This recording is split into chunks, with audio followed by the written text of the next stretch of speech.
Welcome, welcome. This is Mr. Kosal coming at you live again from my house, teaching another geometry lesson. It's Wednesday, and if the weather is agreeing with what it said earlier in the week, it's supposed to be gorgeous outside today. Just gorgeous. Chances are everybody needs to, well, not chances are, but I think everybody should take their Chromebooks or computers outside. Take your math books outside and do just a little bit of math in the sun. You know, curl up on your patio or your deck, or just, you know, sprawl out on the grass and just do some math, do some geometry. That'll change things up and help you from, you know, getting bored. That's my recommendation. Starting off with the answers. 10.4 answers. Pause it, check it. Before I give you my lesson today, I've been racking my brain these last couple of days, and I want to make sure I'm covering this stuff. So, first bullet: are you taking notes during these lessons? I really hope you are.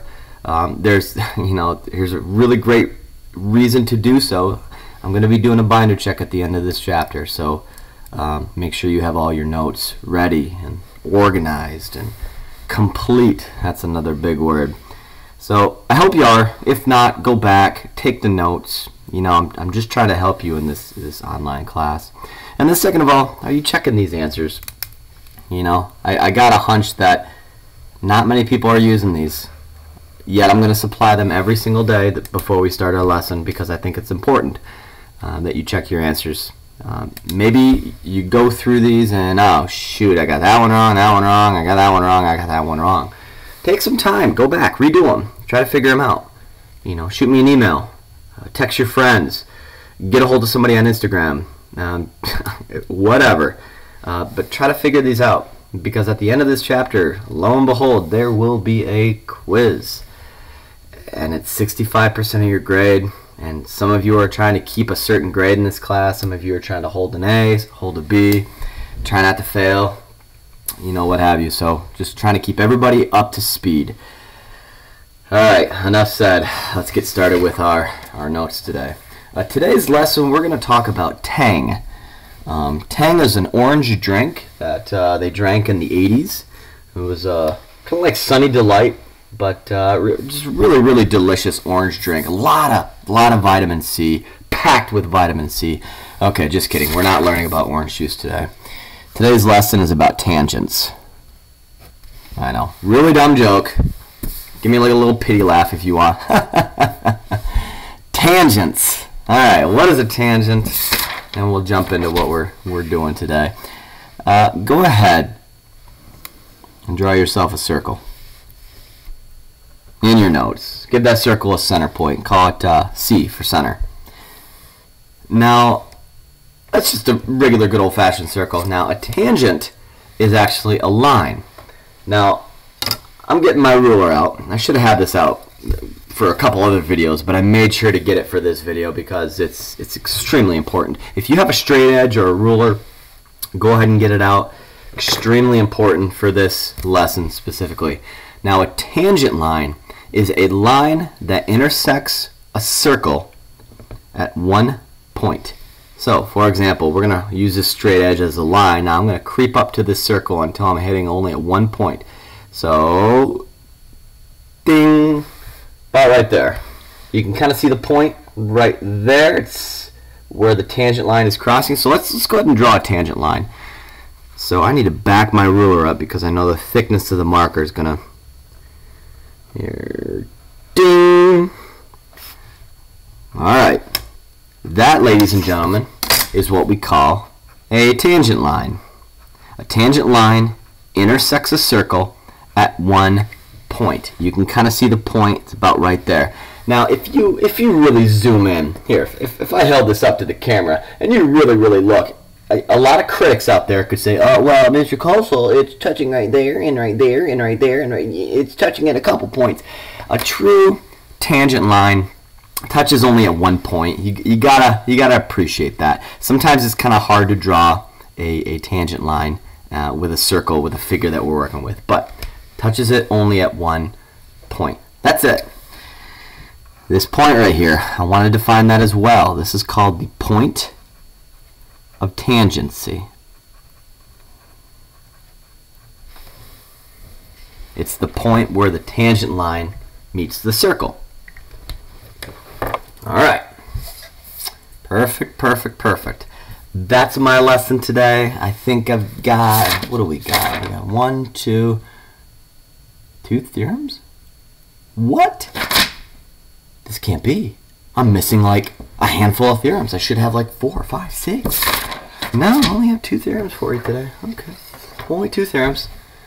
This is sad. This is a sad day in the day of geometry. Only got 2 theorems for you. Okay, let's get on to the first theorem, shall we? Theorem number 1. Theorem number 1. Doesn't really have a name. I got a name for the second theorem, but the first theorem, there's really no name. This is a no-name theorem. No-name theorem number 1. Draw yourself a circle and draw yourself a tangent line. Let's make the tangent line going horizontal this time. Let's do that. Okay, I'm going to draw it sideways. So bring your ruler, bring your straight edge up to the circle so it's touching at 1 point. And draw a line. Ding! Perfect. Got our tangent line. Let's go ahead and label it. Let's call it line L. And let's call this T. And I need a center. And let's do this as well, folks. I'd like you to make a radius of this circle. Let's call it R. So circle R. I'd like you to make the radius from the center all the way to this point of tangency right here. Go ahead and connect those. So we got ourselves a radius. Okay, here is the first theorem. Okay, it's a big one. It's a monster. Monster, no name, theorem number 1. If, then,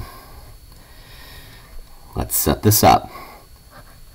If line L is tangent to circle R, if line L is tangent to circle R at point T, pretty much saying if this is a tangent line to this circle, circle R, at this point of tangency, so it goes ding, hits a circle at 1 point. If that is in fact a tangent line, then L is perpendicular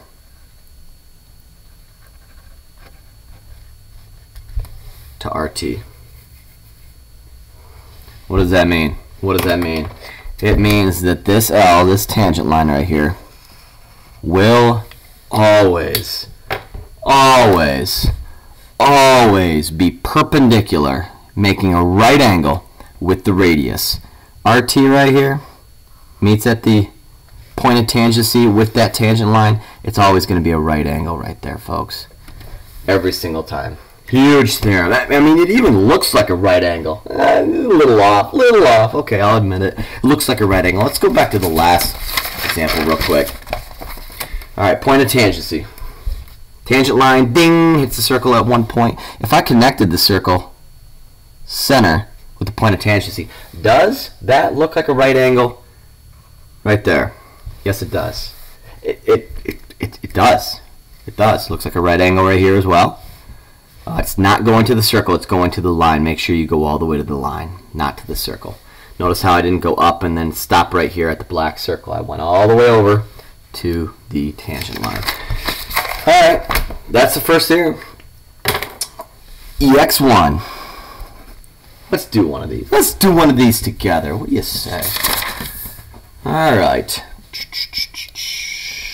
Let's make a circle. Give it a center. And let's put a tangent line on top, shall we? Let's do this. Here, let's do it this way so I can actually see it. Tangent line on top. I'm actually going to start right there and just go out. So we call this a tangent segment because it doesn't have to actually be a line. It could be a line. If you want to extend it, you can make it a line. There's your tangent line. But I'm not going to. Let's just work with the tangent segment. Let's call this E way out here. And let's connect that point of tangency with the center of the circle.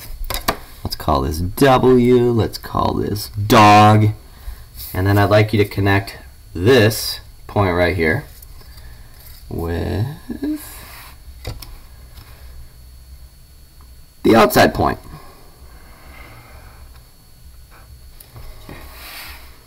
All right. When they give you problems like this in the book, they're going to give you some strange directions. Well, they're not strange directions. They're really quite clear. But they're going to say any line segment that appears to be tangent is tangent. It actually says that in the directions. Look at the directions, folks. So any line segment that looks like a tangent line, that looks like it's going to hit the circle at ding, 1 point and only 1 point is tangent. That's all it's really referring to. Okay, so let's see. I'm going to make this, what do we do? How about 5? And let's make this 12. Let's make the distance from here to here x. Folks, very, very clear, very simple, very cut and dry. I'd like you to find x. Alright, this distance from here to here, the radius is 5. The distance from W to E is 12. How do we find x? Well, you really can't do anything unless, wait a minute. We've got this theorem.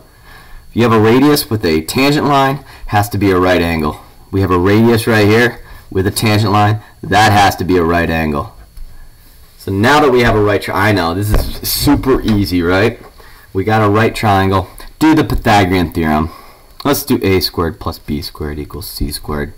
Just keep in mind that your c squared is always your hypotenuse. It's the longest side of the right triangle. So let's do this. 5 squared, 12 squared equals x squared. Alright, it's 25 plus 12 times 12 is 144. X squared. X squared equals 169. And then once you square root both sides, x is going to be 13, folks. Yeah, this is a 5, 12, 13 right triangle. You know, other Pythagorean triples that we should know, definitely a 3, 4, 5. And then there's an 8, 15, 17. And then there's another one. You know, it's in your notes a long time ago, chapter 8. I think it's a 7, 24, 25. I don't know. Check that on me. Go back to your notes if you need to. 13, pretty simple. It makes a right triangle, makes a right angle. They're never going to give you this right angle in your homework. You need to know it. If you have a tangent line, radius always makes a right angle. This was supposed to be an easy question. It probably was. This next one, a little more challenging. Example 2.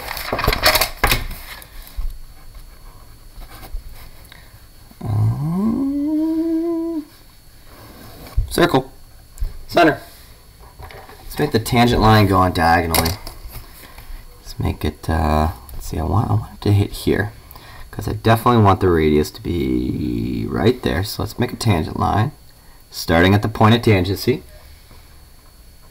Now it kind of looks like my ruler's off the circle a little bit, but when I put my pen down, the thickness of the pen, it pushes away from the ruler, so I try to get it pretty close. See? Looks pretty good. Not bad. Tangent line, you know it's a right angle. They're never going to give you the right angle in the book. It's a theorem. That's a right angle right there. Let's connect these. I should have used a ruler. Oh well. Okay. Let's call the radius x, which if this is x, that's also x, because that is also, once again, a radius of a circle. We're going to call this 16 from here to here.